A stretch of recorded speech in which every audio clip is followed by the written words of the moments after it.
اور بالمقابل زنا کے اس کی سزا بھی زیادہ سخت ہے۔ جب ہم دیکھتے ہیں حدیث اٹھا کے تو ملتا ہے عبداللہ بن عباس رضی اللہ تعالیٰ عنہ کی حدیث میں ہے ان علیٰ احرقہما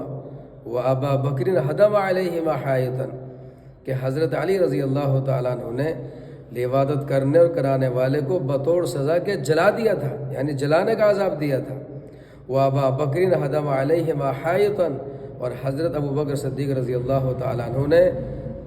ان دونوں افراد پر دیوار کے گرا دینے کا حکم دیا تھا۔ اسی طرح ایک اور روایت میں ہے کہ حضرت خالد بن ولید رضی اللہ تعالیٰ عنہ نے ایک خط کے ذریعے سے شکایت کی، حضرت ابو بکر صدیق رضی اللہ تعالیٰ عنہ کے پاس خط لکھا کہ یہاں بعض علاقے میں کچھ ایسے افراد ہیں جو بدفعلی کرتے ہیں، میں کیا کروں؟ تو حضرت ابو بکر صدیق رضی اللہ تعالیٰ عنہ نے اس معاملے میں صحابہ سے مشورہ فرمایا، صحابہ کو بلایا، صحابہ بیٹھے